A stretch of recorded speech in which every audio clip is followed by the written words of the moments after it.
जोहार सबाइके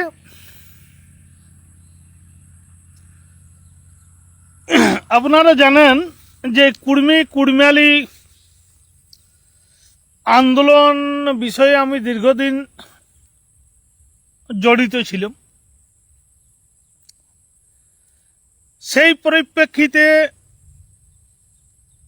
আমি বিভিন্ন কর্মসূচিকে সফল করার জন্য সচেষ্ট হয়েছিলাম। তো সর্বশেষ যে কর্মসূচি আমাদের ছিল সেটা হচ্ছে যে নো ভোট টু তৃণমূল।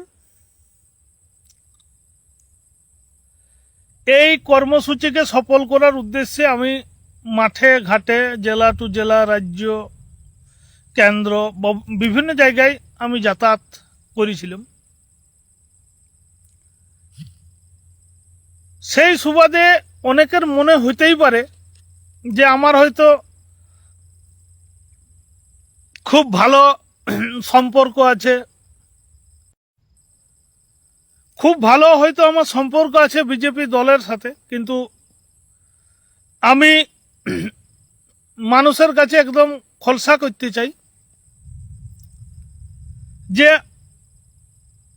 আমার কারো সাথেই কোনো সম্পর্ক নাই। প্রথমত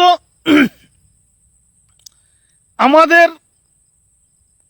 এই যে জঙ্গলমহলের যে সমস্ত বিধায়করা আছেন, এই বিধায়কদের সাথে ভোটের আগে বা পরে আমার কোনো ফোন যোগাযোগও নাই, বা কোনো মন্ত্রী বর্তমানে বা কোনো এমপি, এমনকি মুখ্যমন্ত্রী, আপনারা অনেক ভরসা করে হয়তো আমার সাথে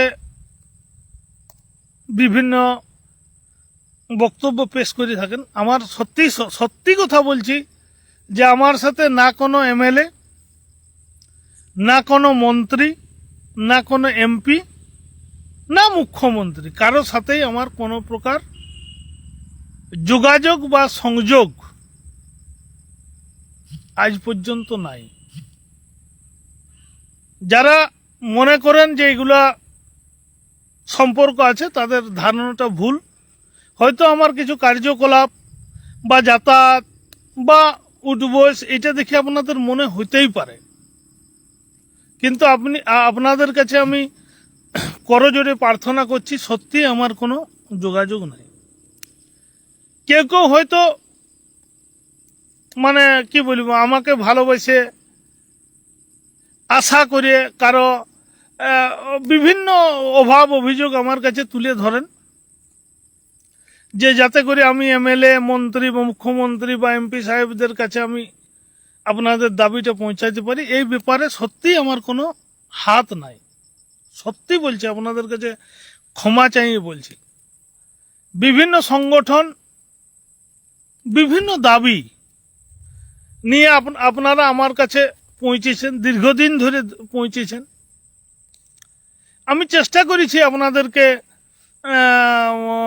যথাস্থানে আপনাদের বক্তব্যটা পাঠানোর চেষ্টা করেছি, কিন্তু আমি বেশিরভাগ ক্ষেত্রেই পারিনি। কারণ হচ্ছে সত্যি বলছি আমার কোনো যোগাযোগ নাই। প্রথমত আমি যদি বলি, আপনারা অনেকেই কি বলবো আমার ঘর কাদা করে দেওয়ার মতো, যে এই ঘোড়া ধরা হাটটা কেন চালু হচ্ছে না দাদা, আপনি এই ভোটে এত কিছু খাটলেন, এত এমএলএ, এত এমপি, এমনকি মুখ্যমন্ত্রীর প্রচার সভায় গেছেন, নিশ্চয়ই আপনার কথা শুনবে। তাই আপনি দয়া করে বলুন যে হাটটা যাতে চালু হয়, তার জন্য আপনি বিষয়টা দেখুন। তো আমি সত্যি দেখেছি, আমি এমপি সাহেবকে মেসেজ করে পাঠাইছি, আমি মুখ্যমন্ত্রী সাহেবকে মেসেজ করে পাঠাইছি, আমি লোকাল এমএলএদেরকে মেসেজ না করলেও মুখে বলেছি, যেখানে দেখা হয়েছে। আমার বা মন্ত্রী সাহেব, আমাদের মন্ত্রী সাহেবকে বলেছি যে দেখুন এই হাটটার উপরে জঙ্গলমহলের অনেক লোকের জীবন জীবিকা নির্ভর করে, দয়া করে এটা যদি অন্তত চালু করেন তাহলে অনেক মানুষ বেঁচে যায়। হলুদ কানালি অঞ্চলের প্রত্যেকটা মানুষের ওই যে মানে সপ্তাহে একদিন সবজি, সেটা কিন্তু ওই দিনেই তারা কিনে, কেউ লেজ মোচড়ায় কিনে, কেউ হাটের শেয়ার মানির থেকে পায়, এভাবে তাদের সপ্তাহ চলে যায়। কারো বা ওই হাটটায় 500 থেকে 1000 টাকা রোজগার হয়, তার ফলে তাদের পরিবার একদম শান্তিপূর্ণ সুস্থভাবে যায়। এছাড়াও মানে বিভিন্ন লোক যেমন আমি যদি প্রথমে বলি, আমি একটা কন্ট্রাকচুয়াল কর্মচারী, সেই হিসাবে আমার একটা কন্ট্রাকচুয়াল কর্মচারীদের ইউনিয়ন আছে। তারা আমার কাছে দাবি করেছিল যে দাদা তোমাকে তো দেখেছি মুখ্যমন্ত্রীর সাথেও দেখেছি, মুখ্যমন্ত্রীর সভায় প্রচারে দেখেছি, এমপির সাথে তোমাকে দেখেছি, তাই তোমার হয়তো ভালো সুসম্পর্ক আছে, তুমি দয়া করে যদি আমাদের এই যে সবারে বেতন বাড়িলে আমাদের বেতনটা বাড়ে না, এই ব্যাপারে যদি তুমি একটু দেখো। তো আমি প্রথমত মুকুটমণিপুর সভায় আমাদের মুখ্যমন্ত্রী সাহেবের কাছে আমি আমাদের দাবিপত্র পেশ করেছি, এমপি সাহেবের কাছে আমাদের যে সাংগঠনিকভাবে দাবিপত্র পেশ করেছি। এমনকি মানে কি বলবো, আমাদের একটা বিশেষ পরিস্থিতি কুড়মি এই কুড়মিয়ালি আন্দোলনের যেহেতু আমি নেতা ছিলাম, তাইলে সেই হিসাবে মুখ্যমন্ত্রী সাহেবের কাছে প্রবেশের নবান্নে অধিকার পাইছিল। যাই হোক, সেখানেও আমি কিন্তু আমার বক্তব্য তুলে ধরেছিলাম, মুখ্যমন্ত্রীর কাছে তুলে ধরেছিলাম যে স্যার যদি আমাদের এই সবারই বেতন বাড়লেও জিআরএসদের বেতন বাড়ে নাই, তো এই ব্যাপারটা যদি আপনি একটু দেখেন।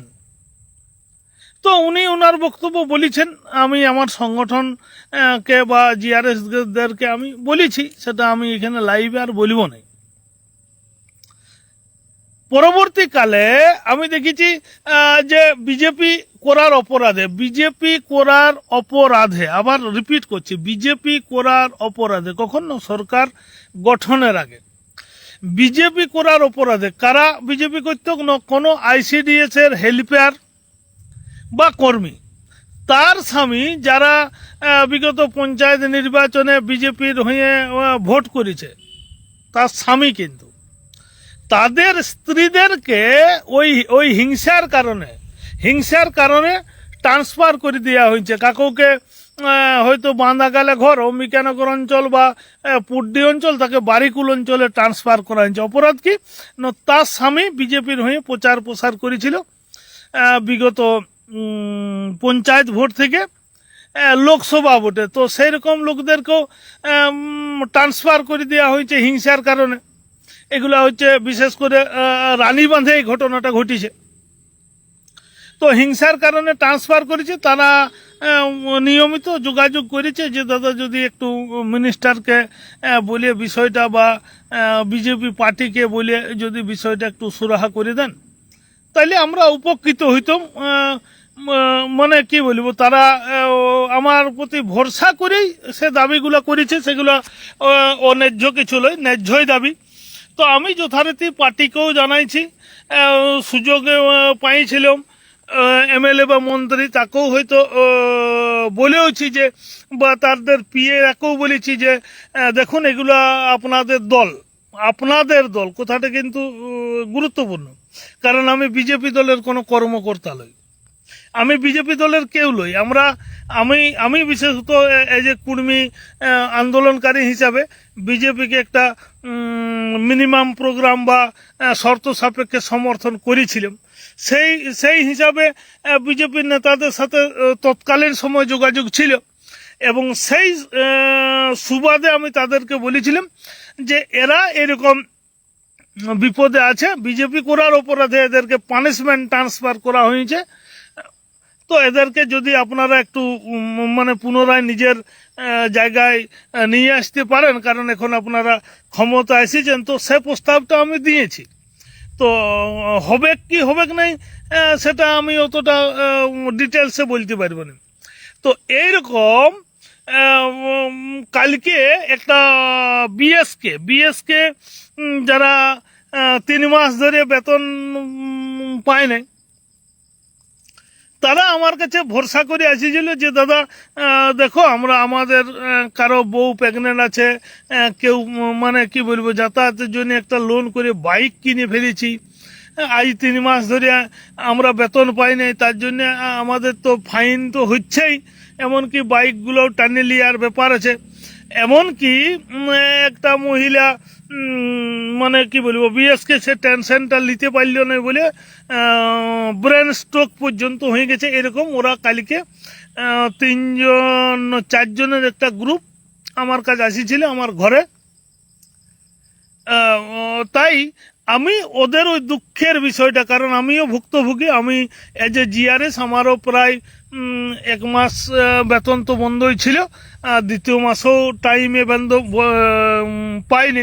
তা আমারও কিছু ফাইন্যান্সে যেমন এই ফোনটাই ফাইন্যান্সে নিয়েছিল, আরেকটা মানে কি বলবো ঘরের প্রয়োজনীয় জিনিস ফাইন্যান্সে নিয়েছিলাম। এই দুটাই কি বলবো 2 তারিখে আমার কিস্তির কারণে 2 মাসে 5-5 দুটাই 2,000 টাকা ফাইন হয়েছিল। তো আমি এই দুঃখটা বুঝি, তাই আমি ওদের হয়ে আমি একটা পোস্ট করলাম এবং বললাম ভাই আমি দেখছি তোমাদের এই বিষয়টা কার কাছ পৌঁছাইলে শুরু হবে বলে মনে করছে। তো ওরা আমাকে বললো যে এমপি সাহেব বা মন্ত্রী সাহেবের মাধ্যমে আমরা আমাদের বিষয়টা মুখ্যমন্ত্রীর কাছে পৌঁছাইতে চাইছি, তো দাদা যদি একটু কাইন্ডলি ব্যবস্থা করে দেন। তো আমি তৎক্ষণাৎ এমপি সাহেব, মন্ত্রী সাহেব, ওনাদের পিএ আমি অনেকের সাথে যোগাযোগ করেছি। করার পরে মানে নিশ্চিত হয়নি যে কালকে কিভাবে কোথায় কার সাথে যোগাযোগ হবে, যে বিষয়টা সিএম এর কাছে পৌঁছাইতে পারবো। এইটা হচ্ছে কার বিএসকেদের প্রবলেম নিয়ে। এইরকম বিভিন্ন লোক বিভিন্ন প্রবলেম নিয়ে আমার কাছে আসে, কিন্তু সত্যি কথা বলছি আমার সেরকম কোনো সামর্থ্য বা ক্ষমতা নাই। আপনাদের কাছে আমি ক্ষমা চাই নিয়েই বলছি। হয়তো আমি অতি উৎসাহিত হয়ে আপনাদের কাছে ভোট ভিক্ষা চাইছিলাম, বিজেপির সমর্থনে ভোট চাইছি, আপনারা আমাকে ভরসা করে দেন বা আপনাদের নিজেদের ইচ্ছায় দেন, সেটা আমি এখনো পর্যন্ত ঠিকঠাক বুঝে উঠতে পারিনি। তো হয়তো আপনারা এই শর্তে হয়তো ভোটটা দিয়েছেন, ভাবিয়েছেন যে মানে আমার কাছে কিছু সুযোগ সুবিধা হয়তো আপনারা পেতেও পারেন। কিন্তু আমি একটা কথাই বলছি, আপনাদের কাছে ক্ষমা চাইয়ে নিয়েই বলছি, সত্যি আমার কোনো ক্ষমতা না আছে রাজনৈতিক ক্ষমতা, না আছে অর্থনৈতিক ক্ষমতা, না আছে কারোর সাথে সেরকম যোগাযোগের ক্ষমতা। আমার সত্যি বলছি কোনোটাই আমার নাই। তারপরেও যদি আমাকে আপনারা ভরসা এবং বিশ্বাস করেন, আমার একটা ক্ষমতা আছে, সেটা হচ্ছে ফেসবুক। এই ফেসবুকের উপরে আমি এখন ডিপেন্ডেন্ট পুরোপুরি বলছি আপনাদের কাছে, পুরোপুরি বলছি আমার কোনো ক্ষমতা নেই।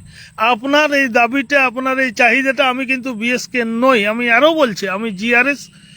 তো ওই ভাইদের দুঃখের, ওদের চোখের জলটা আমি সহ্য করতে পারলাম না। মোটর বাইকটাই চলে গেছে, বলছে দাদা সত্যি আমার এমন অবস্থা যে ভাড়া পয়সাটুকুও নাই, বাসটা ফ্রি দেই বলে।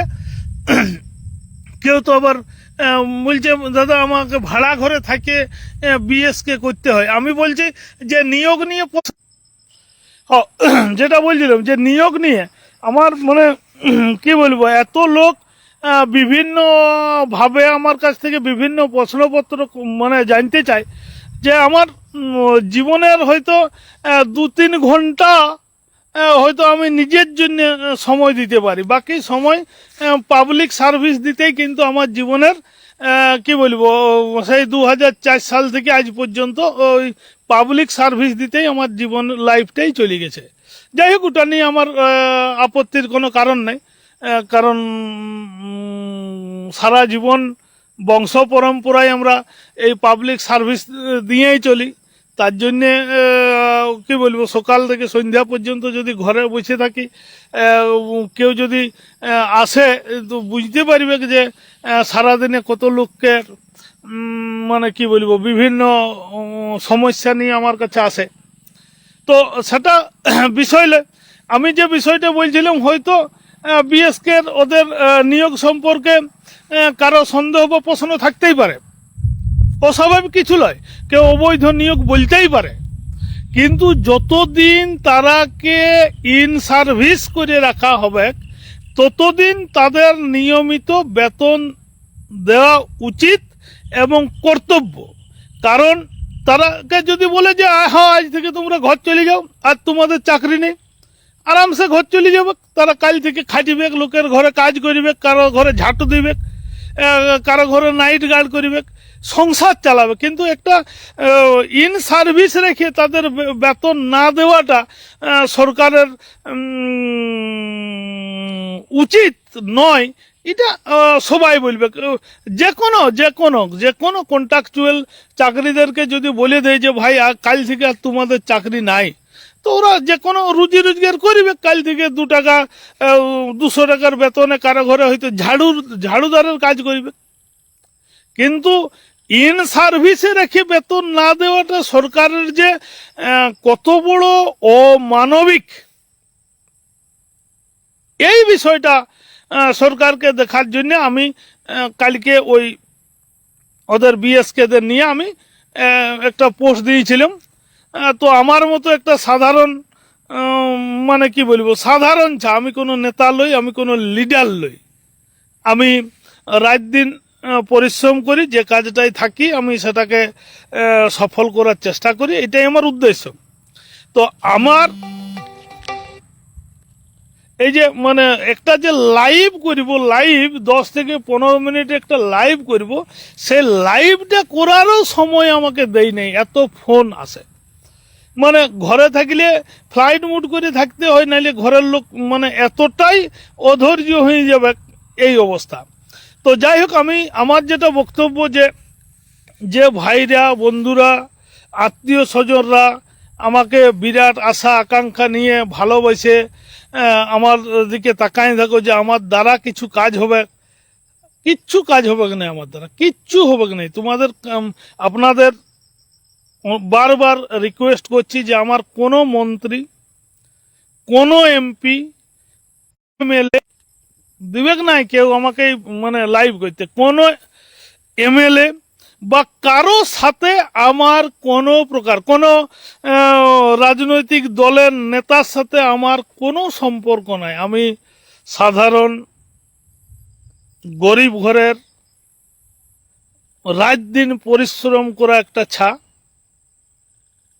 কোনো রকম করে দিনাতিপাত করি। তার মাঝখানে আমি দীর্ঘদিন সামাজিক আন্দোলনের সাথে জড়িত ছিলাম।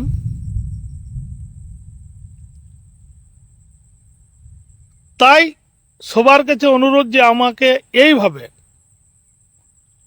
অনুরোধ করে, মানে আমি জীবনে কোনোদিন কাকুকে না বলিনি, আমার এটা একটা আরো চারিত্রিক বৈশিষ্ট্য, যে ভাই চেষ্টা করছি, আমি মানে নিজে অপমানিত হয়েও আমি সেই লোকগুলোর কাছে যোগাযোগের চেষ্টা করি, ফোন করার চেষ্টা করি। কেউ যদি একবার না ধরে 3 বার 4 বার 5 বার যোগাযোগের চেষ্টা করি।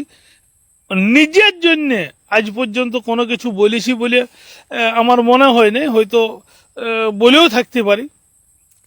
তো এই বিশেষ বার্তাটা দেওয়ার জন্য আজ আমার লাইভে, যে আমাকে যারা দমে ভরসা করে আছেন, দমে ভরসা করা ঠিক নয়। আর যদি ভরসা করেন তো হয়তো আমার ওই ফেসবুকে আপনাদের এই বার্তাটা আমি জানাতে পারিব বা পোস্ট দিতে পারিব। এর থেকে বেশি আশা করাটা আমার কাছ থেকে অনুচিত। হ্যাঁ, এই ব্যাপারটা নিয়ে আপনাদের সামনে আমি তুলে ধরার উদ্দেশ্য নিয়েই আজকের এই লাইভটা।